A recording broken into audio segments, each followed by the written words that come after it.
Hello everyone, welcome back to the KP classes. I am your biology mentor Saima Adan and here is the day 15 of our crash course.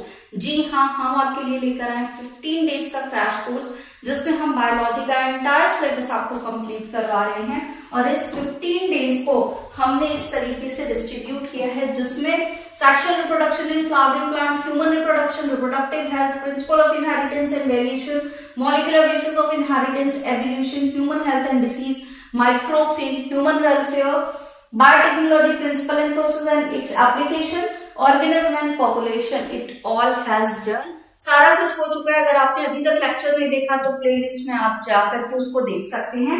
आज जो हम करने वाले हैं वो दो छोटे छोटे चैप्टर्स हैं जिनको मर्ज करके करने वाले हैं in day 15 which is ecosystem and biodiversity and it's conservation. Important one है. काफी सारे क्वेश्चन, काफी सारे ऐसे टॉपिक है जहां से हर बार आते हैं, चाहे वो एमसीक्यू में आए या फिर आपके एक बड़े क्वेश्चन में आए, तो जरूर से पढ़ के जाना है. यहाँ पे इकोसिस्टम में क्या क्या चीजें हम पढ़ेंगे. इंट्रोडक्शन देखेंगे चैप्टर का, प्रोडक्टिविटी के बारे में पढ़ेंगे, डीकम्पोजिशन कैसे हो रहा है ये देखेंगे, energy flow, food chain and the ecological pyramid. Next biodiversity conservation में भी इंट्रोडक्शन इसका पढ़ेंगे, क्या क्या पैटर्न फॉलो होता है बायोडाइवर्सिटी का, space area relationship, loss of biodiversity कैसे लॉस हो रहा है और बायोडाइवर्सिटी का को कंजर्व कैसे किया जाएगा. और ये वाला आपका जो है वो इम्पोर्टेंट टॉपिक है. यहां से आपको मैच द कॉलम में बहुत ज्यादा क्वेश्चन मिलते हैं. ठीक है, मैच द कॉलम बहुत पूछा जाता है यहां से, तो बढ़िया से नंबर बन जाते हैं आपके और ऑब्जेक्टिव दे जाते हैं. ठीक, तो चलो स्टार्ट करते हैं आपको. और इसके साथ ही सिर्फ क्रैश कोर्स नहीं बेटा, आपको मिल रहा है एंटायर नोट्स भी. नोट्स को पाने के लिए आपको करना क्या होगा, if you are android user KP exam prep app को डाउनलोड करना होगा. If you are iOS user class plus download कर लेना. जब ORG कोड मांगे तो ICO डालना है.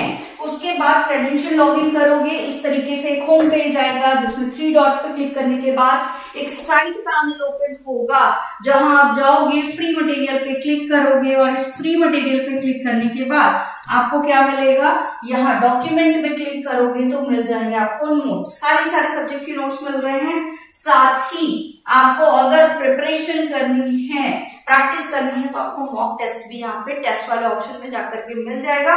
साथ ही साथ यहाँ पे आपको सैंपल पेपर भी मिल रहा है विद सॉल्यूशन. ठीक है, ये भी आपको मिल रहा है, तो आप ऐप डाउनलोड कर लो और ये सारी चीजें अवेल कर सकते हो वहां से. चलो स्टार्ट करते हैं आज का सेशन विद इकोसिस्टम. क्या है इकोसिस्टम? तो इकोसिस्टम इंटरेक्शन है किसके किसके बीच का, between the living organism and the non living organism. That means biotic factor and abiotic factor का जो इंटरेक्शन कहलाता है हमारे एनवायरमेंट में, विच इज कॉल्ड इकोसिस्टम. ठीक है, ecosystem structure and function, interaction of biotic and abiotic component result in the physical structure that is the characteristics of each type of ecosystem. बहुत सारे इकोसिस्टम पाए जाते हैं.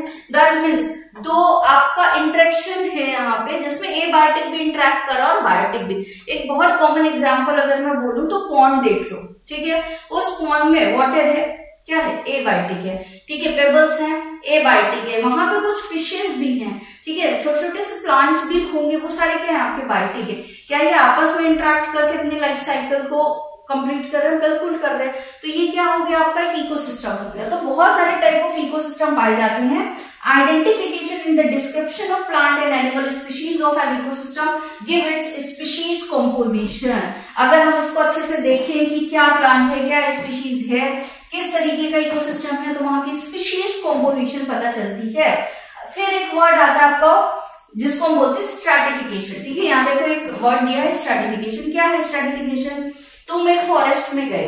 ठीक है, उस फॉरेस्ट में जब तुम गए तो तुमने देखा कि भाई कुछ ऐसे बड़े बड़े प्लांट्स होंगे, फिर कुछ क्या थे यहाँ पे इस तरीके से छोटे छोटे प्लांट्स थे, फिर क्या था कुछ आपके इस तरीके से इससे भी छोटे प्लांट थे, कुछ यहाँ पे क्या था ऐसे ग्रासेस थी. तो ये जो वर्टिकली डिस्ट्रीब्यूशन हो रहा है इस तरीके से, ठीक है, उसको हम क्या बोलते हैं, vertical distribution of different species occupying different level is called stratification. Definition sometime पूछ लेता है, तो नोट्स में आपको सब कुछ मिलेगा यहाँ पे.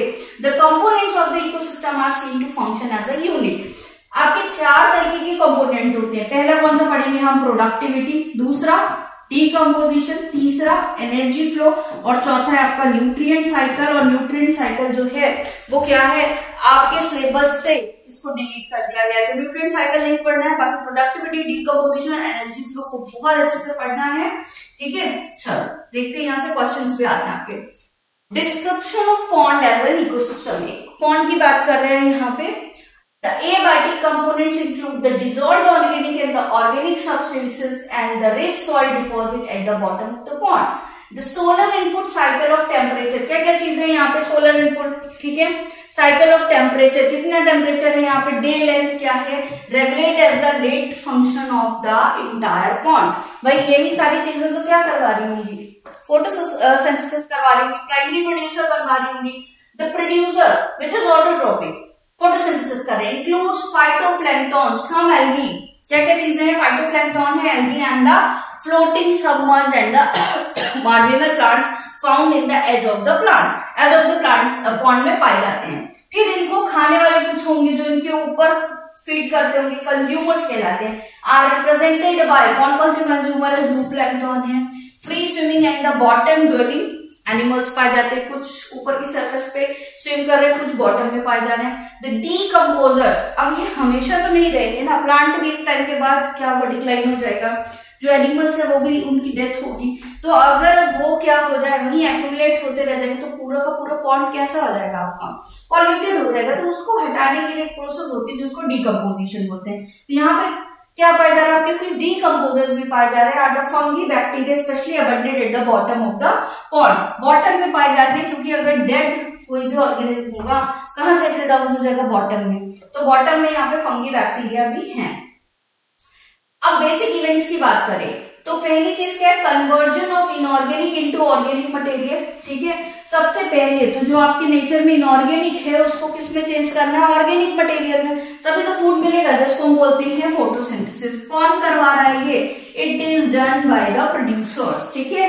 ग्रीन प्लांट सिर्फ यही फोटोसिंथेसिस करवा सकते हो, और कुछ आपके एल्गीज में आते हैं, ठीक है। Consumption of the autotrophs by the heterotrophs, autotrophs को कौन कंज्यूम कर रहा है, हेट्रोट्रॉप्स कर रहे हैं। Decomposition in the mineralization of the dead organic matter to release them back to reuse by the autotrophs, जो decomposition हो रहा है उसमें जो मिनरल्स बन रहे हैं उनको वापस से कौन यूटिलाइज करेगा, ऑटोट्रॉप्स करेंगे। There is unidirectional flow of energy towards the higher trophic level and its dissipation and the loss as heat to the environment। अब यहाँ पे इंपॉर्टेंट चीज इस पे ध्यान रखना है कि फ्लो ऑफ एनर्जी कैसा है, तो यूनिडायरेक्शनल, ठीक है। कहां से हो रहा है आपका, जो ग्रीन प्लांट ने एनर्जी सन से ली है वही 1 by 1 क्या हो रही है, एक से दूसरे लेवल पे जा रही है, तो यूनिडायरेक्शनल है। ऐसा नहीं होगा कि लाइन से एनर्जी वापस कहाँ आ जाए, आपकी प्लांट्स में आ जाए, ठीक है, ये नहीं हो रहा है, तो यूनिडायरेक्शनल प्रोसेस है। अब प्रोडक्टिविटी की बात करते हैं। सबसे पहले आपकी जो प्रोडक्टिविटी है, सनलाइट से एनर्जी लेके प्लांट बना रहे तो प्राइमरी प्रोडक्टिविटी होगी, ठीक है। तो पहली प्रोडक्टिविटी का नाम क्या दे दिया, primary productivity. The amount of biomass और organic matter produced per unit area over a time period by plants during photosynthesis, photosynthesis के दौरान, ठीक है, जो आपका एक पर्टिकुलर एरिया में देखा गया जो अमाउंट ऑफ बायोमास और ऑर्गेनिक आपका मैटर प्रोड्यूस हो रहा है उसको हम बोलते हैं प्राइमरी प्रोडक्टिविटी, ठीक है।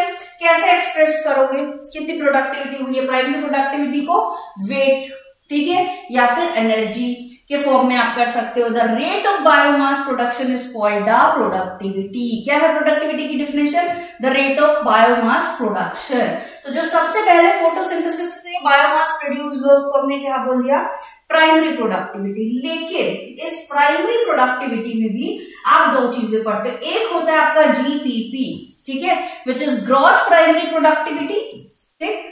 दूसरा होता है आपका नेट प्राइमरी प्रोडक्टिविटी। तो ये दो चीजें हैं क्या।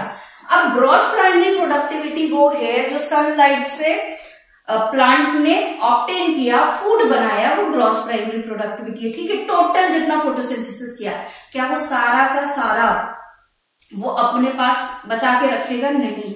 प्लांट अपनी ग्रोथ में भी तो कुछ एनर्जी यूटिलाइज करेगा, ठीक है। रेस्पिरेशन लॉस जिसको बोलते हैं, प्लांट भी रेस्पिरेशन करते हैं, तो क्या होगा यहाँ पे जो रेट ऑफ प्रोडक्शन है ऑर्गेनिक मैटर का during photosynthesis which is gross primary productivity. लेकिन नेट प्राइमरी प्रोडक्टिविटी क्या होती है, जो आपका जीपीपी था, ग्रॉस प्राइमरी प्रोडक्टिविटी थी जो बनी, उसमें रेस्पिरेशन में जो लॉस हुआ उसको जब माइनस कर दोगे तो आपका नेट प्राइमरी प्रोडक्टिविटी निकल आता है। अब अगर नेक्स्ट मैं बोलूं कि जो आपका हेट्रोट्रॉप्स हैं या हर्बीवोर हैं या जो नेक्स्ट टॉपिक लेवल है वो कौन सी आपकी प्रोडक्टिविटी लेगा, ग्रॉस प्राइमरी प्रोडक्टिविटी से लेगा या नेट वाले से लेगा, तो नेट वाले से लेगा, क्योंकि रेस्पिरेशन लॉस के बाद जो बचा यही नेट प्राइमरी प्रोडक्टिविटी क्या होगी, यहाँ पे प्लांट रिजर्व करता है और यही आगे फ्लो हो जाती है, ठीक है, एनपीपी आपकी। तो net primary productivity is the available biomass for the consumption to heterotrophs, ठीक है। हेट्रोट्रॉप्स की कंजप्शन के लिए, डीकंपोजर्स के लिए जो बची वो एनपीपी थी। फिर इसके बाद जो गई नेक्स्ट लेवल पे उसको हमने क्या नाम दे दिया, secondary productivity is defined as the rate of formation of new organic matter by the consumer. अब नए कंज्यूमर में गई, ठीक है, नया एनर्जी बना, उसको हमने क्या बोला, सेकेंडरी प्रोडक्टिविटी। अब कोई भी ऑर्गेनिज्म है तो वो क्या होगा, उसकी डेथ होगी, तो धीरे धीरे वो क्या होगा, डीकम्पोजिशन होगा। तो डीकम्पोजिशन में आपको एक तो यहाँ पे बेटा एक टर्म लिखा हुआ है, समटाइम एमसीक्यू पूछ लेता है, earthworm is said to be friends of farmer, ठीक है। क्यों, ब्रेकडाउन कराता है कॉम्प्लेक्स ऑर्गेनिक मैटर का और सॉइल को लूज करता है एरेशन के लिए और रूट को एंट्री देता है। एक तो ये क्यों क्वेश्चन पूछा जा सकता है, क्यों फ्रेंड्स ऑफ फार्मर कहा जाता है, तो आंसर विल बी दिस, ठीक है, नोट्स में सब कुछ है आपका। The decomposers break down complex organic matter, क्या काम है डीकम्पोजर्स का, ठीक है। तो डीकम्पोजिशन में आपके कुछ डीकम्पोजर्स होते हैं, दो आपके यहाँ पे, एक डेट्रिटस और एक डीकम्पोजर्स, दो डेफिनेशन इंक्लूड है।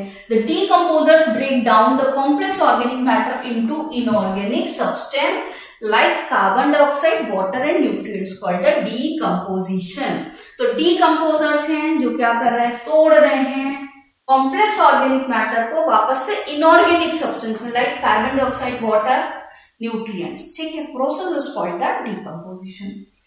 अब dead plant remain such as, जैसे डेड प्लांट रिमेन क्या हो गए, लीव्स हो गए, बाल्स हो गए, फ्लावर्स हो गए, डेड रिमेन्स ऑफ एनिमल्स हो गए, ठीक है, फिकल मैटर हो गया, ये सारी चीजें क्या कहलाती है, डेट्रिटस कहलाती हैं, ठीक है। तो डीकम्पोजिशन का एग्जांपल हो गया, डीकम्पोजर्स पता चल गए, डेट्रिटस पता चल गए। The process of decomposition completed into the following step. पहला स्टेप क्या होगा, फ्रेगमेंटेशन, ठीक है। एक मान लो एनिमल डेड हुआ तो पहले वो क्या होगा, छोटे छोटे टुकड़ों में, तुमने देखा होगा कोई एनिमल या इंसेक्ट वगैरह की डेथ हो जाती है तो आंट जो होती है उसको आकर खाती है, तो वो क्या कर रही है आपका, वो क्या कर रही है, उसको खा रही है, मतलब उसको छोटे छोटे स्मॉलर पार्ट में तोड़ रही है। तो break down of detritus into the smaller particle by detritivore, ठीक है, लाइक अर्थवॉर्म हो गया, एंट हो गया, ये सारे क्या हैं आपके, टर्माइट्स हो गया, दीज ऑल आर डेट्रीवोर्स, ठीक है। तो फ्रेगमेंटेशन होगा, फिर फ्रेगमेंटेशन के बाद क्या हो रहा है, जो वाटर सॉल्युबल इनऑर्गेनिक होगा वो तो धीरे धीरे क्या हो जाएगा, सॉइल के अंदर जाने लगेगा, ठीक है, एंड प्रेसिपिटेट होने लग जाएगा। लेकिन जो अभी भी आपका क्या थे, जो सिंपल इनऑर्गेनिक सब्सटेंस थे जो वाटर में डिसॉल्व नहीं हो रहे थे, उनको ब्रेक डाउन करने के लिए अब कौन आएगा, bacterial and the fungal enzyme, जो डिग्रेड करेंगे detritus into simple inorganic substance में। फिर क्या होता है आपका, नेक्स्ट स्टेप आता है humification. Accumulation of dark coloured amorphous substance is called humus. Humus की डेफिनेशन यहाँ पे हो गई, डार्क कलर का एमोर्फस सब्सटेंस जो बनता है, ठीक है, बहुत स्लो रेट हो जाएगी। ये जो डार्क एमोर्फस सब्सटेंस लास्ट में बनेगा वो क्या कहलाता है, ह्यूमिफिकेशन कहलाता है, और इसके बाद ये चेंज हो जाएगा मिनरल में। तो एक और स्टेप होता है मिनरलाइजेशन, ठीक है, एक और स्टेप क्या पढ़ते हो आप, मिनरलाइजेशन भी पढ़ते हो यहाँ पे, ठीक। तो यही सारे स्टेप यहाँ पे देखेंगे हम। इंपॉर्टेंस ऑफ ह्यूमस, ह्यूमस की इंपॉर्टेंस क्या है, ठीक है, इसमें भी क्वेश्चन पूछा जा सकता है। Highly resistance to the microbial action, धीरे धीरे प्रोसेस हो रही है, जो आपके फंगस और ये बैक्टीरिया थे, जितने भी माइक्रोब्स थे, वो उनकी एक्टिविटी को क्या कर देता है, कम कर देता है। Undergoes decomposition at an extremely slow rate, जिससे रेट ऑफ डीकम्पोजिशन क्या होगी, धीरे हो जाएगी। Being colloidal in the nature it serve as the reservoir for the nutrient. अभी सॉइल में ज्यादा लंबे समय तक मौजूद रहेगा तो न्यूट्रिएंट को होल्ड करके रखता है ना। ह्यूमस रिच सॉइल आपने सुना होगा बहुत अच्छी होती, क्यों, क्योंकि डीकम्पोजिशन की रेट अभी कम हो गई है, ठीक है, तो वो आपके जो सब्सटेंस थे उनको, न्यूट्रिएंट को क्या रखा है, इसने होल्ड करके रखा है। मिनरलाइजेशन हो रहा है, the humus is further degraded, अब धीरे धीरे डिग्रेड होगा by some microbes and release of inorganic nutrients occur which is called the mineralisation, ठीक है। अब कौन कौन से फैक्टर अफेक्ट करते हैं रेट ऑफ डीकम्पोजिशन को, ठीक है। देखो क्या होगा, decomposition is largely N oxygen requiring process, तो एरोबिक प्रोसेस है, तो एरोबिक माइक्रोब्स होने चाहिए, नहीं होंगे तो रेट क्या हो जाएगी, कम हो जाएगी, ज्यादा होगी तो रेट क्या हो जाएगी, बढ़ जाएगी। डेट्रिटस, ये इंपॉर्टेंट पॉइंट है दोनों, ठीक है। Detritus rich in chitin and lignin has slow rate of decomposition. अगर किससे बना है डेट्रिटस, डेड और आपका जो मैटर है वो काइटिन और लिग्निन से, कोई इंसेक्ट है, तो क्या हो जाएगा, डीकम्पोजिशन उनका धीरे धीरे होगा। लेकिन अगर डेट्रिटस बना हुआ है किससे, नाइट्रोजन और water soluble substance like sugar हो गया, तो डीकम्पोजिशन क्या है, देखो इसका फास्टर होता है। तो ये इंपॉर्टेंट पॉइंट है यहाँ पे, यहां से आपको क्वेश्चन समटाइम पूछा जा सकता है कि रेट स्लो होगी या फास्ट होगी। टेम्परेचर की बात करें तो टेम्परेचर जो होता है क्या होगा, आपका वार्म और मॉइस्ट एनवायरमेंट जो होता है वो माइक्रोब्स के लिए फेवरेबल है, माइक्रोब्स ज्यादा तो डीकम्पोजिशन भी ज्यादा, ठीक है। लो टेम्परेचर, ड्राइनेस या आपका एनरोबायोसिस, अगर मतलब एयर कम है तो भी क्या हो जाएगा, डीकम्पोजिशन जो है वो क्या हो जाएगा, इनहिबिट हो जाएगा। तो टेम्परेचर ज्यादा चाहिए, ठीक है, क्या चाहिए, एयर ज्यादा चाहिए आपको, और शुगर से या फिर आपके सिंपल इनऑर्गेनिक सब्सटेंसेस जो बने होंगे वो क्या होंगे, जल्दी से ब्रेक डाउन होगा उनका। साथ ही बेटा एक इन्फॉर्मेशन है उन बच्चों के लिए जो बोर्ड के साथ साथ सीयूटी की भी प्रिपरेशन करना चाहते हैं, तो हम आपके लिए एक बैच लेकर आए जिसका नाम है उड़ान बैच, जिसमें हम कॉमर्स, ह्यूमैनिटीज एंड साइंस तीनों ही डोमेन कवर करवा रहे हैं। साथ ही साथ हम करवा रहे हैं आपको जनरल टेस्ट एंड लैंग्वेज का प्रिपरेशन भी। वो बच्चे जो सिर्फ जनरल टेस्ट और लैंग्वेज करना चाहते हैं उनके लिए भी एक स्पेशलाइज्ड बैच है जिसका नाम है हमारा सारथी बैच, तो आप हमारे साथ जुड़ सकते हैं। इस बैच में सारी इंफॉर्मेशन यहाँ पे दी है और डिस्क्रिप्शन में लिंक है, उसमें आप जाके रजिस्टर कर सकते हैं। स्क्रीन पे यहाँ पे आपको रिजल्ट दिखाई दे रहा होगा जो कि हमारा CUET 2024 का रिजल्ट है, जिसमें हमारे साथ जुड़े हुए बच्चों ने अपने ड्रीम कॉलेज को अचीव किया।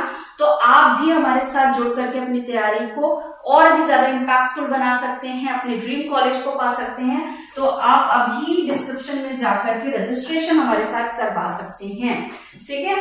चलो अब आता है energy flow in the ecosystem. Primary productivity में एनर्जी बनी, ठीक है, जीपीपी बना, रेस्पिरेशन किया, एनपीपी में चेंज हो गया, नेट प्राइमरी प्रोडक्टिविटी बनी, नेक्स्ट ट्रॉपिक लेवल पे गई, उसके लिए वो सेकेंडरी प्रोडक्टिविटी कहलाई, ठीक है। तो ये क्या है, आपका एनर्जी ही तो है जो जा रही है ना। प्रोडक्टिविटी क्या है, एनर्जी का ही तो फॉर्म है, आप किलो कैलोरी में अभी मेजर कर रहे थे उसको। तो यहाँ पे वही क्या हो रहा है, किस तरीके से फ्लो कर रहा है वो देखेंगे। Except for the deep sea hydrothermal ecosystem, sun is the only source of energy for all the ecosystem on the earth. अगर एकदम डीप हाइड्रोथर्मल इकोसिस्टम को छोड़ दें तो सन क्या है, आपका ओनली सोर्स ऑफ एनर्जी है for all the ecosystem. Less than 50% of incident solar radiation is photosynthetically active radiation, PAR बोलते हैं इसको, फोटोसिंथेटिकली एक्टिव रेडिएशन। 50% से कम, मतलब जो लाइट अर्थ पे आ रही है उसका 50% से लेस अमाउंट फोटोसिंथेसिस करवाता है, जिसको हम पार बोलते हैं, ठीक है। जिसमें से प्लांट कितना कैप्चर कर रहा है पार का, 2 से 10% ऑफ पार। ये कुछ आपके डेटा होते हैं जो पता होने चाहिए, समटाइम एमसीक्यू में पूछ लिए जाते हैं, ठीक है। All organism depends on the producer either directly और indirectly. Energy flow in the ecosystem is unidirectional, important, line, true, false, assertion, reason में इसी तरीके से क्वेश्चन आते हैं आपके, ठीक है। एनर्जी फ्लो क्या है आपका, यूनिडायरेक्शनल होता है, मतलब एनर्जी ट्रांसफॉर्म होगी, याद रखना है, producer to consumer, assertion reason में अगेन पूछा जा सकता है। Energy transfer is not absolute and spontaneous. Unless energy is degraded, it cannot be transferred. When energy transferred from one trophic level to another trophic level of energy lost in the form of heat to the environment, ऐसा नहीं है कि सारी energy plant ने जितना photosynthesis किया वो सब क्या कर दिया है, हर्बीवोर को दे दिया, हर्बीवोर ने कार्निवोर को दे दिया। नहीं, ऐसा बिल्कुल भी नहीं हो रहा है। क्या होता है, कुछ अमाउंट आपका लॉस्ट हो रहा है रेस्पिरेशन में या हीट लॉस के फॉर्म में, और बाकी ही क्या हो रहा है, नेक्स्ट ट्रॉपिक लेवल पे जा रहा है। That means plant to herbivore, herbivore to carnivore. कितना अमाउंट जा रहा है, तो ओनली 10%। इसको लिंडन रूल भी कहा जाता है, इसको 10% रूल भी बोलते हैं। तो क्या है 10% rule? Only 10% of energy transferred from one trophic level to other. सारी की सारी एनर्जी नहीं जाएगी, सिर्फ 10% जाएगी। ये एक डायग्राम बना हुआ है, यहाँ पे दिख रहा होगा, देखो यहाँ पे क्या है आपका 1 lakh of joule of sunlight है, ठीक है, जो क्या हुई आपकी हर बार 10% डिग्रेड हो रही है। तो 10,000 आपकी गई, ठीक है, फिर 1000 गई, फिर 100 जूल गई, और फिर लास्ट वाली कितनी हो गई, 10 जूल हो गई। अब देखो एनर्जी क्या हो रही है, कम हो रही है, ठीक है। जैसे जैसे हम ट्रॉपिक लेवल पे बढ़ते जा रहे हैं, हमारी एनर्जी क्या हो रही है, कम हो रही है, ठीक। अगर मैं बात करूं यहाँ पे, तो जो सबसे नीचे वाला आपका ये जो पिरामिड बनाते हैं इसमें, ये यहाँ पे सबसे नीचे शो करते हैं किसको, प्रोड्यूसर को। फिर क्या होते हैं आपके हर्बीवोर्स होते हैं, हर्बीवोर्स के बाद क्या होता है आपका कार्निवोर्स होता है, और फिर आता है आपका टॉप कार्निवोर, ठीक है। ये आपका सीक्वेंस होगा, क्लियर। अब देखो एनर्जी क्या हो रही है, धीरे धीरे कम हो रही है। तो टॉप कार्निवोर के पास उतनी एनर्जी है ही नहीं कि वो किसी और को दे। तो जो आपका पिरामिड बनता है वो क्या होगा, मैक्सिमम 4 to 5 तक ही जाता है, उसके ऊपर आपके ट्रॉपिक लेवल नहीं बढ़ते हैं। यहाँ पे पूरा ट्रॉपिक लेवल बना है। एक प्लांट है, देखो सनलाइट से एनर्जी आई प्लांट में, प्लांट को रैबिट ने खाया, प्राइमरी कंज्यूमर कहलाया, उसको स्नेक ने खाया तो वो सेकेंडरी कंज्यूमर कहलाया, फिर उसको ईगल ने खा लिया स्नेक को, तो वो टर्सरी कंज्यूमर हमारा कहलाया, ठीक है।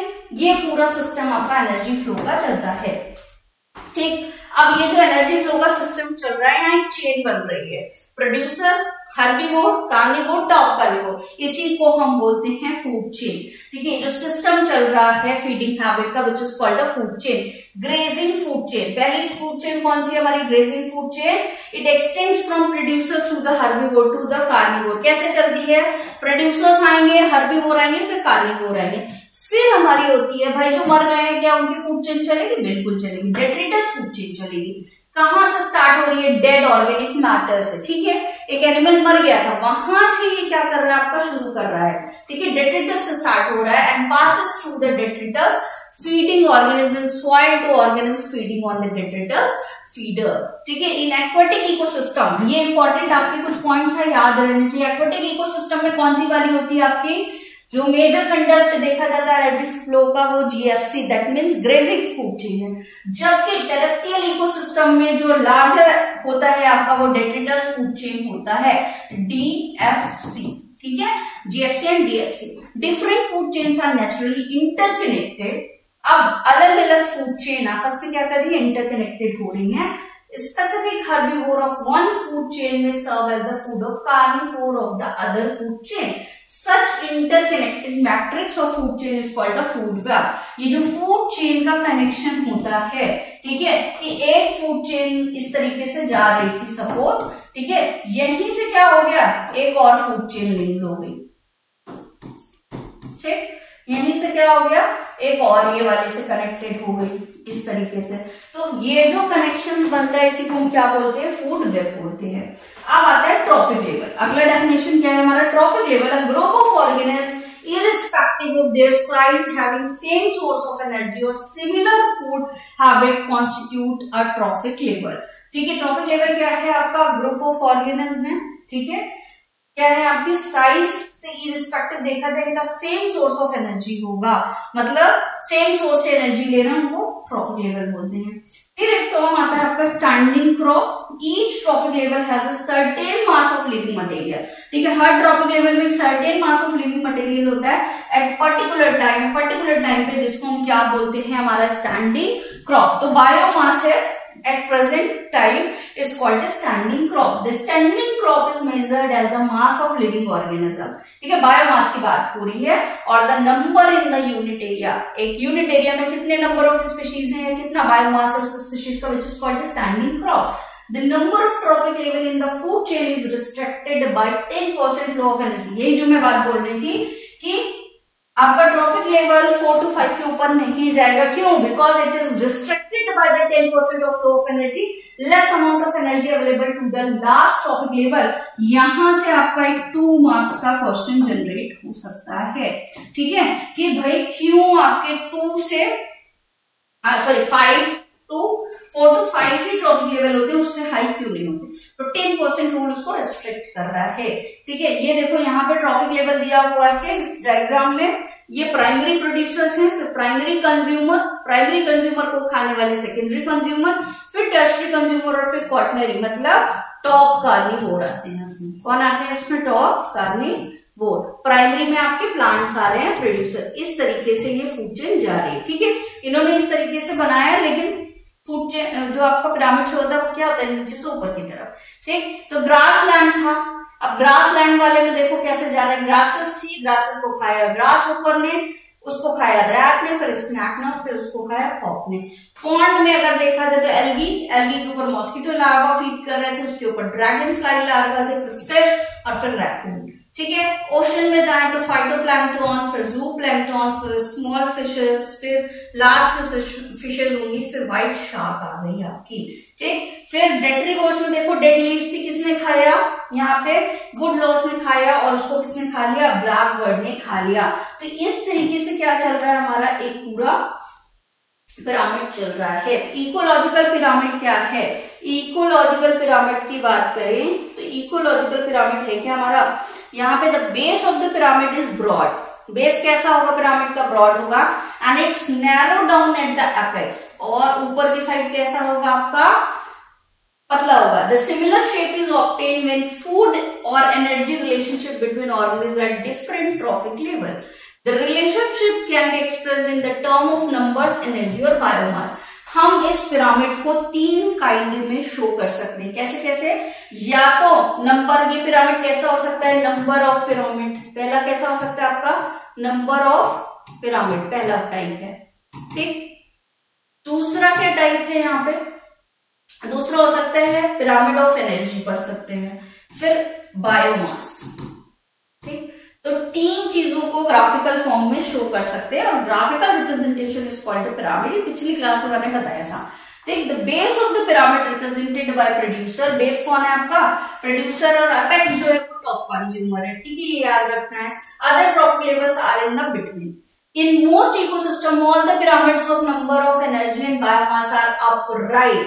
ठीक है, मोस्ट इकोसिस्टम में ये कैसा है आपका, अपराइट होता है, चाहे नंबर हो चाहे एनर्जी. एनर्जी तो हमेशा बेटा अपराइट होगा. क्यों? क्योंकि एनर्जी कभी भी 10% रूल के अकॉर्डिंग कम होके जा रही है ना. तो कम होके जा रही है, मतलब अगर मैं यहाँ पे ड्रॉ करूं तो प्रोड्यूसर बड़ा, फिर हर्बीवोर उससे कम, फिर कार्निवोर उससे कम, फिर इसके पास और कम एनर्जी गई. तो हमेशा अपराइट, इस तरीके से जो सीधा पिरामिड बनता है वो क्या कहलाता है हमारा, अपराइट पिरामिड कहलाता है. ठीक है, इसी को उल्टा कर देंगे तो इन्वर्टेड पिरामिड कहलाएगा. ठीक, the pyramid of number in the tree ecosystem. अब याद रखना, ये पॉइंट से रखना. ठीक है, यहाँ पे जो पिरामिड ऑफ क्या है, ट्री इकोसिस्टम है, कौन सा, नंबर वाला, वो क्या होता है, इन्वर्टेड होता है. द पिरामिड ऑफ बायोमास, यहाँ से समटाइम यही एमसीक्यू में पूछ लेते हैं कि कौन सा आपका अपराइट होगा, कौन सा इन्वर्टेड होगा. The pyramid of biomass in sea also inverted because the biomass of fishes is far exceed that of the phytoplankton. तो ये भी क्या होता है आपका, इन्वर्टेड हो जाता है. ठीक है, pyramid of energy is always upright. याद रखना है, पिरामिड ऑफ एनर्जी क्या है, हमेशा upright. It can never be inverted. 10% rule follow हो रहा है, दैट्स व्हाई. लिमिटेशन क्या है आपकी इकोलॉजिकल पिरामिड की, It does not take the account the same species belonging to 2 or more trophic level. ठीक है, ये क्या कर रहा है, सेम स्पीशीज जो है आपकी 2 या 2 से ज्यादा, मतलब फूड वेब को शो नहीं कर रहा है. ठीक है। It assume a simple food chain, it never exists in the nature, it does not accommodate the food where saprophytes are not given place in the ecological। जो डेट्रीवोर्स हैं, ठीक है, डेट्रेटस फूड चेन है, वो तो यहाँ पिरामिड में कहीं शो ही नहीं होती। तो ये इसके क्या थे, आपके कुछ ड्रॉबैक्स थे। ठीक, ये देखो इस तरीके से आपका बना हुआ है। ये इन्वर्टेड वाला जो है वो क्या है आपका जू प्लैंक्टन और फाइटोप्लैंक्टन का बायोमास का बना हुआ है। बाकी ये आपके क्या बने हुए हैं, आपके हाई ट्रॉफिक लेवल के बायोमास का बना हुआ है। और ये वाला क्या है आपका ग्रासलैंड इकोसिस्टम का बना हुआ, दोनों ही अपराइट है। और लास्ट वाला क्या था आपका इन्वर्टेड था। नेक्स्ट चैप्टर पे आते हैं बायोडाइवर्सिटी एंड कंजर्वेशन। ठीक, बायोडाइवर्सिटी है क्या? The term biodiversity refers to the totality of the gene, species and the ecosystem of a region. एक पर्टिकुलर एरिया में कितने इकोसिस्टम पाए जा रहे हैं, कितनी स्पीशीज पाई जा रही है, वहां कितने टाइप ऑफ जीन का इंटरेक्शन हो रहा है, this is called the biodiversity. Types of biodiversity described by the Edward Wilson. पहला है आपका जेनेटिक डाइवर्सिटी। ठीक है, जेनेटिक डाइवर्सिटी क्या है? Single species might show high diversity at the genetic level over it's distributional range. जो उसकी distributional range है उसमें वेरिएशन कहाँ आ रहा है? सिंगल स्पीशीज है लेकिन उसमें जेनेटिक वेरिएशंस आ रहे हैं।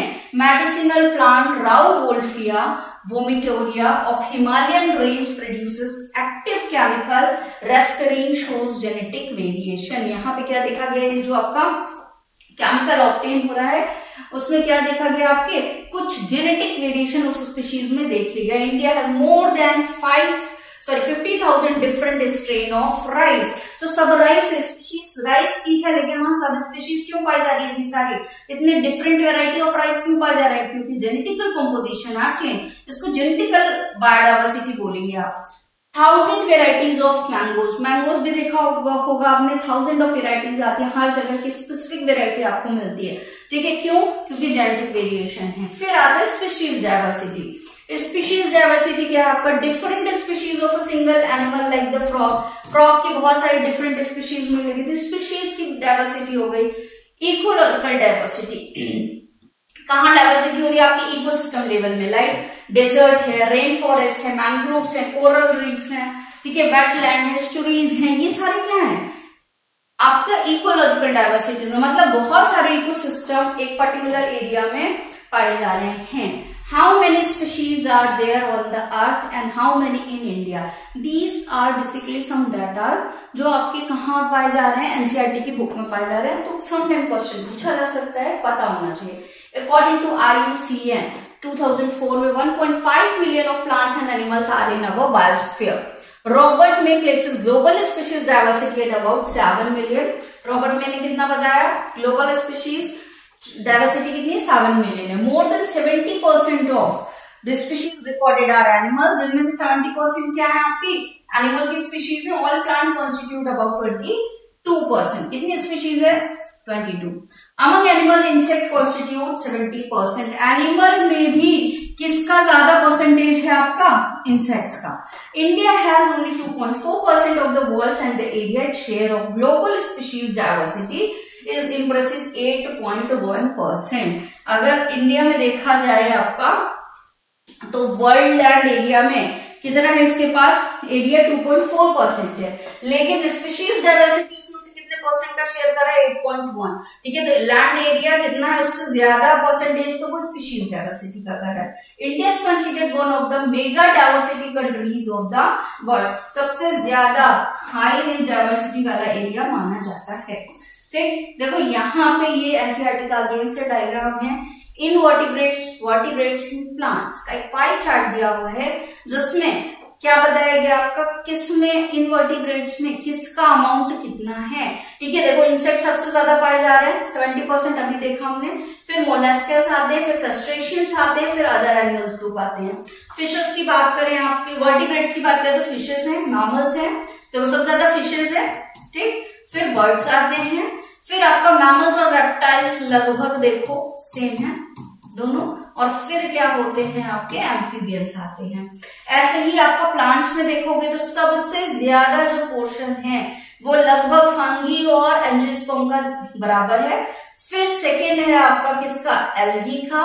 फिर क्या है आपके मॉसेस एंड फर्न्स आते हैं 3rd नंबर पे, और फिर 4th क्या होगा आपका लाइकेन आता है। इस तरीके से डिस्ट्रीब्यूशन दिया हुआ है किसका, आपका एनसीईआरटी का डायग्राम है, एक बार देख लेना। Some time pie chart copy paste करता है और वहां पे परसेंटेज देके छोड़ देता है, वहां आपको फिल करना होता है कि कौन सा वाला कहाँ आएगा, ठीक है, किसका क्या रेंज है, तो वो याद कर लेना।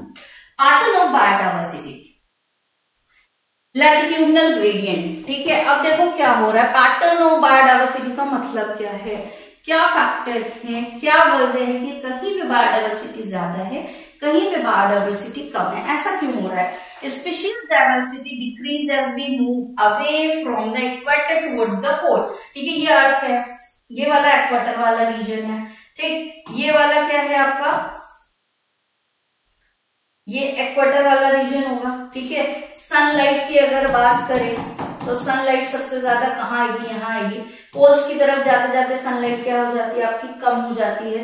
इस वजह से स्पीशीज रिचनेस सबसे ज्यादा कहाँ होगी आपकी, इक्वेटर होगी। पोल की तरफ जाते जाते कम हो जाएगी। क्या बोल रहा है आपका, tropic harbours more species in the temperate and the pole. Tropic में सबसे ज्यादा स्पीशीज होती है। Largely tropical Amazon rain forest in South America has the greatest biodiversity on the earth, ये याद रखना है, ठीक है। 40,000 स्पीशीज ऑफ द प्लांट यहाँ पाई जा रही है, 3,000 स्पीशीज ऑफ फिशेस पाई जा रही है, 1300 ऑफ बर्ड्स, 4 to 7 एम्फीबियंस और 378 रेप्टाइल्स की स्पीशीज यहाँ पे पाई जा रही है, और 1,25,000 इनवर्टिब्रेट्स यहाँ पे पाए जा रहे हैं। कहाँ, आपके अमेजोन रेन फॉरेस्ट में, ठीक, सबसे ज्यादा आपकी स्पीशीज है।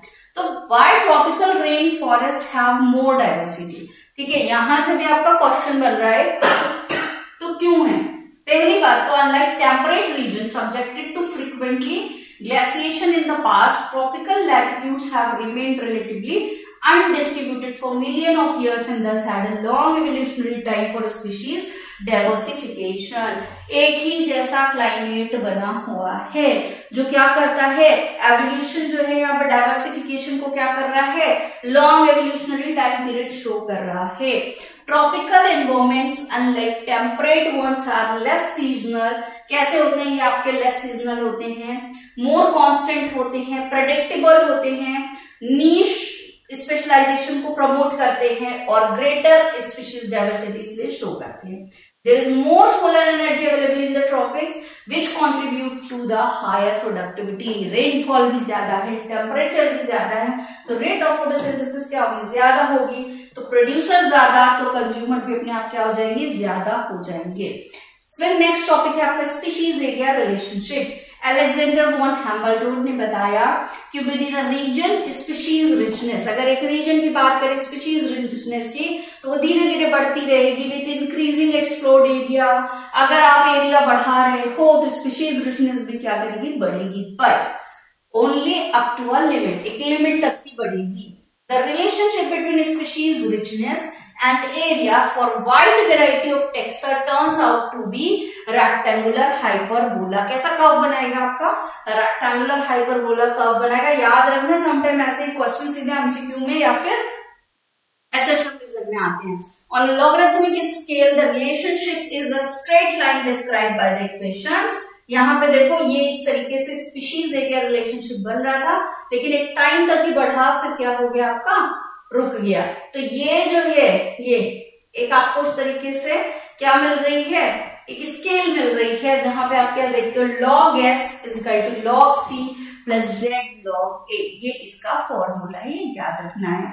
s क्या है यहाँ पे, स्पीशीज रिचनेस है, a आपका एरिया है और z क्या है, slope of the line, regression coefficient है, और c क्या है आपका, y इंटरसेप्ट है। इन सारों को मिलाकर के यहाँ पे एक आप क्या लगाते हो, स्पीशीज एरिया रिलेशनशिप शो करते हो। Importance of species diversity to the ecosystem. ये जो स्पीशीज डाइवर्सिटी पढ़ रहे हैं, बायोडाइवर्सिटी की बात कर रहे हैं, क्या जरूरत है इसकी, ठीक है। Community with more species generally tends to be more stable than those with less species. ये देखा गया कि भाई जहां ज्यादा स्पीशीज होती हैं वो एरिया, वहां का जो इकोसिस्टम है वो ज्यादा स्टेबल होता है कंपेयर टू द कम स्पीशीज वाला। Stable community should not show too much variation, productivity from year to year. It must be resistant or resilient to occasional disturbance, natural और man-made. ठीक है, जहां ज्यादा स्पीशीज पाई जा रही है यहाँ पे क्या होगा, डिस्टर्बेंस भी कम होगा. Stable community must be resistant to invasion by alien species. जो स्टेबल कम्युनिटी है वो रेसिस्ट करती है खुद को किससे, कि यहाँ किसी एक्सोटिक या एलियन स्पीशीज का एग्जिस्टेंस ना बने. यहाँ पे देखो डेविड टिलमैन्स ने लॉन्ग टर्म फील्ड एक्सपेरिमेंट किया. क्या किया, लॉन्ग टर्म फील्ड एक्सपेरिमेंट. किसने किया है, डेविड टिलमैन्स ने किया है.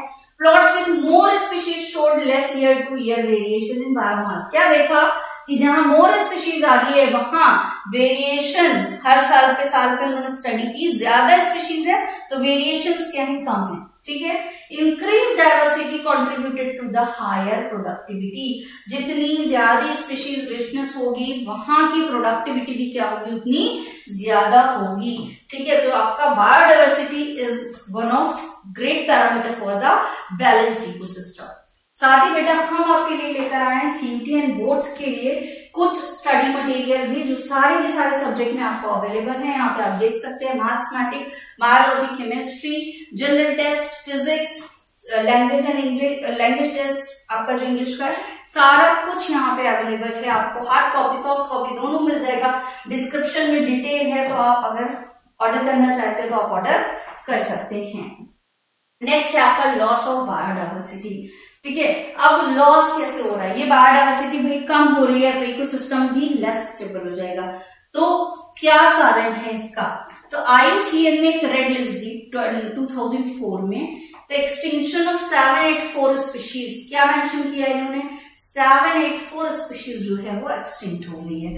ठीक है, रिसेंट एक्सटिंक्शन देखा जाए तो dodo, quagga, thylacine, Steller's cow, 3 subspecies of tiger, Bali, Java and Caspians are extinct. Since the origin and diversification of life on Earth, there were 5 episodes of mass extinction of species. जब आप geological time scale पढ़ते हो तो हर एक era में आप देखते हो कि एक क्या हुआ था, आपका मास एक्सटेंशन हुआ था. तो 5 एपिसोड्स ऑफ मास एक्सटेंशन अब तक देखे जा चुके हैं और अब ऐसा एक अनुमान लगाया जा रहा है कि 6th मास एक्सटेंशन भी जस्ट होने ही वाला है. बट ये कैसा है, एंथ्रोपोजेनिक है. ठीक है, एंथ्रोपोजेनिक मतलब कौन करवा रहा है इसको, इट इज मैन मेड. ठीक है, हम करवाने वाले हैं ये 6th वाला. क्यों करवा रहे हैं, how the 6th extinction is different from the previous 5 extinction. जो 5 extinction हुए वो नेचुरल थे. ठीक है, लेकिन 6th वाला कैसे डिफरेंट है, the current extinction rate is 100 to 1000 times faster. क्योंकि extinction की रेट क्या हो चुकी है, यहाँ बढ़ चुकी है. All others are pre-human period. This one is anthropogenic. कैसा है ये एक्सटेंशन, ह्यूमन के द्वारा हो रहा है. क्यों, क्योंकि ओवर एक्सप्लॉइट कर रहे हैं, है ना. क्या इफेक्ट होगा अगर बायोडाइवर्सिटी लॉस हो गई, प्लांट की प्रोडक्टिविटी क्या हो जाएगी, प्लांट प्रोडक्शन डिक्लाइन हो जाएंगे. Lowered resistance to environmental contribution such as drought. जैसे जैसे आपका स्पीशीज रिचनेस कम होगी, बायोडाइवर्सिटी कम होगी, वैसे वैसे क्या हो जाएगा, आपका रेजिस्टेंस इसीलिए बना हुआ था. अभी हमने पीछे देखा ना, रेजिस्टेंस क्यों बना हुआ था, due to high species richness. तो स्पीशीज रिचनेस कम, बायोडाइवर्सिटी लॉस मतलब लोअर हो गया resistance. Increased variability in certain ecosystem process such as plant productivity, water use in pest and disease cycle. ठीक है, इनमें क्या हो जाएगा, वेरिएबिलिटी आना शुरू हो जाएगी. ठीक है, स्पीशीज रिचनेस ज्यादा तो वेरिएबिलिटी क्या थी आपकी, कम थी. The present loss is all due to human activity. Anthropogenic loss हो रहे हैं. क्यों हो रहा है बायोडाइवर्सिटी, तो एंथ्रोपोजेनिक एक्टिविटी के थ्रू हो रहा है. There are 4 major causes. इन 4 मेजर कॉर्ड्स को हम पढ़ते हैं. The evil quartet. ठीक है, इसको डिटेल में भी हम आगे पढ़ेंगे. Evil quartet important one. ठीक है, ऐसे इंपॉर्टेंट लिख लो, यहां से क्वेश्चन आते हैं. पहला है हैबिटेट लॉस. ठीक है, हैबिटेट लॉस मतलब भाई किसी का घर छीन लोगे तो जाहिर सी बात है वो क्या हो जाएगा, एक समय के बाद एक्सटिंक्ट हो जाएगा, या फ्रेगमेंटेशन, या उसके घर के टुकड़े कर दो, कैसे रह पाएगा वो. ठीक है, फिर ओवर एक्सप्लॉइटेशन, यूज किए ही जा रहा हो, ग्रो ही नहीं होने दे रहे, तो भी वो एक टाइम के बाद खत्म. एलियन स्पीशीज, बाहर से कुछ ऐसे स्पीशीज ले आए जिसने उसका खाना पानी रिसोर्स सब ले लिया, क्या हो जाएगा बेचारा, वो इंफीरियर हो जाएगा अपने घर में और एक्सटिंक्ट हो जाएगा. फिर को एक्सटिंक्शन, भाई दो आपस में म्यूचुअलिज्म शो कर रहे थे, एक दूसरे पर इतने डिपेंडेंट थे, इतने ज्यादा कि एक एक्सटिंक्ट हुआ तो दूसरा भी अपने आप एक्सटिंक्ट हो गया। हैबिटेट लॉस मोस्ट इंपॉर्टेंट आपका कॉज है एनिमल्स एंड प्लांट्स के लिए। The tropical rain forest reduce to 6%, कितने परसेंट का लॉस हो चुका है आपका? 6% from 14% of earth land surface.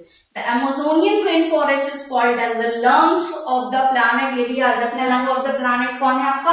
Amazon forest is being cut cleared for cultivating soybean, soybean के कल्टीवेशन के लिए, क्योंकि ये क्या है आपका इकोनॉमिकल क्रॉप है, दैट्स वाई क्या कर दिया जा रहा है? फॉरेस्ट को कट किया जा रहा है। Degradation of many habitat by pollution, pollution की वजह से भी हैबिटेट लॉस हो रहा है। Also threatens the loss of diversity. Large areas are broken into the fragments, also the cause of the diversity loss. ठीक है, एक तो हैबिटेट लॉस हो रहा है, दूसरा बड़े बड़े एरिया को काट के रोड बना दी जा रही है, जंगल के बीच में से रोड बना दी गई। अब क्या हो गया भाई? आधी फैमिली इधर, आधी फैमिली इधर, ठीक है, तो स्पीशीज क्या हो जाएगी? वो लॉस हो जाएगी। Over exploitation, when need turns to greed it leads to over exploitation of the natural resources. ठीक है, ग्रीड हो चुकी है अभी। Many species extinction in the last 500 years। Steller's, cow, passenger pigeons were due to over exploitation. क्यों ये extinct हो गए? Due to the over exploitation. Many marine fishes populations around the world are over harvested. Fishes भी क्यों कम हुई है आपकी? क्योंकि ओवर हार्वेस्टिंग कर ली गई है। Alien species invasion, the alien species became invasive and cause decline और extinction of indigenous species. Indigenous species क्या आपकी? देसी स्पीशीज या फैमिली स्पीशीज जो उस पर्टिकुलर एरिया में पहले से रह रही थी। एलियन क्या है? फॉरेन वाली जो यहाँ पे अभी अभी आई है। यहाँ पे देखिए एक एक्सपेरिमेंट दिया हुआ है नाइल पर्च का, ये एग्जाम्पल है और ये बेटा याद भी रखना है। ठीक है, इस एग्जाम्पल को Nile perch introduced into the lake Victoria in East Africa led to extinction of 200 species of cichlid fish in the lake. ठीक है, नाइल पर्च जो थी उसको लेक विक्टोरिया में डाला गया तो वहां की जो सिक्लेट फिशेस थी उनको क्या कर दिया? 200 वेराइटीज वहां के एक्सटिंक्ट हो गई। Parthenium, carrot grass, lantana and the water hyacinth, eichhornia, terror of Bengal जिसको बोलते हैं, poses the threaten to indigenous species. African catfish clarias gariepinus for aquaculture purposes posing a threat to indigenous catfish in our river। तो African catfish लेकर के आए कि चलो कुछ बहुत अच्छा होगा, लेकिन क्या हुआ? उसने जो इंडिजियस कैटफिश थी उसको एक्सटिंक्ट कर दिया। Co-extinction, when a species becoming extinct, the plant and animal species associated with it an obligatory way। obligatory way क्या है? म्यूचुअली, ठीक है, म्यूचुअलिज्म शो हो रहा है। ऑब्लिगेटरी मतलब सिर्फ और सिर्फ उसी पे डिपेंड है, तो क्या हो जाएगा? एक्सटिंक्शन ऑफ, अगर होस्ट स्पीशीज एक्सटिंक्ट हो गई तो एक्सटिंक्शन किसका हो जाएगा? पैरासाइट का भी हो जाएगा।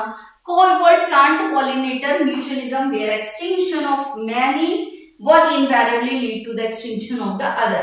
अब अगर मान लो पॉलिनेटर, प्लांट पॉलिनेटर को देखा जाए, पॉलिनेटर एक्सटिंक्ट हो गया, ठीक है, तो अब भाई प्लांट को तो पॉलिनेशन के लिए कोई मिल ही नहीं रहा है, तो उसकी तो स्पीशीज आगे बनेगी ही नहीं। ठीक, अब अगर मान लो वो इंसेक्ट सिर्फ सेम प्लांट को ही क्या करता था? नेक्टर लेता था। ठीक, अगर प्लांट ही क्या हो गया आपका? वहां से एक्सटिंक्ट हो गया तो पॉलिनेटर भी क्या हो जाएगा आपका? एक्सटिंक्ट हो जाएगा। ठीक है, बायोडाइवर्सिटी कंजर्वेशन क्यों जरूरी है आपका? ठीक है, पहली बात 3 रीजन है, एक narrowly utilising, broadly and the ethical one. इन 3 वजह से हमें क्या करना है?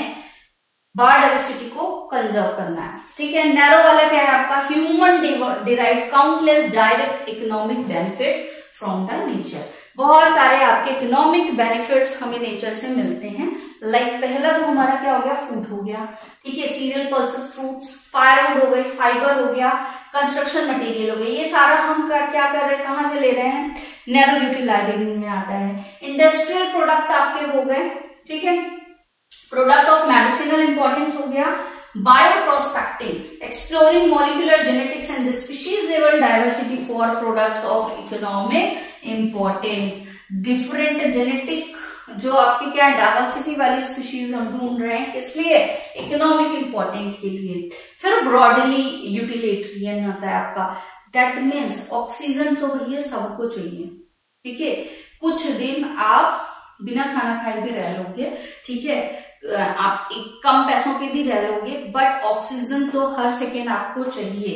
तो सबसे ब्रॉडली में क्या आ गया, जिसकी जरूरत एकदम आपको है, ठीक है। तो अमेजोनियन फॉरेस्ट आपको लंग ऑफ क्या बोला गया था, यहाँ पे लंग ऑफ द अर्थ बोला गया है, जिसमें 20% ऑफ ऑक्सीजन मिलती है, ठीक है, ड्यूरिंग फोटोसिंथेसिस। दूसरा पॉलिनेटर लेयर्स, बीज हो गई, बम्बल बीज हो गई, birds and bats that pollinate the plants which seed can not be produced by the plants, food ही नहीं मिलेगा, ठीक है। Aesthetic pleasure we get from the biodiversity. Aesthetic pleasure क्या है, जो आप घूमने जाते हो, ठीक है, क्या देखने जाते हो, नेचर देखने जाते हो, वहां पे आराम से रहने जाते हो, ताकि क्या हो, आपको एक प्लेजर मिले।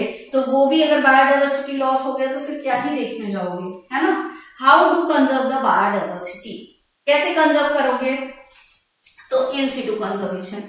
इन सिटू मतलब क्या है, इनसाइड, ठीक है। जहां आपने देखा कि भाई एक फॉरेस्ट है, यहाँ लॉस हो रहा है, तो उस फॉरेस्ट को ही क्या कर दिया आपने, इस तरीके से प्रोटेक्ट कर दिया कि अब यहाँ कोई भी नहीं आ सकता है, ठीक है। तो ये क्या हो गया, उसी जगह को इनसाइड वहीं पे क्या कर दिया आपने, कंजर्व कर दिया। तो when we conserve and protect the whole ecosystem, its biodiversity at all level is protected, we save the entire forest to save the tiger. Tiger को सेव करने के लिए हमने वही का एंटायर फॉरेस्ट ही क्या कर दिया, प्रोटेक्टेड कर दिया। इसको इन सिटू कंजर्वेशन कहेंगे, ठीक है। ऑन साइट कंजर्वेशन, उसी जगह को कंजर्व कर दो, प्रोटेक्ट कर दो।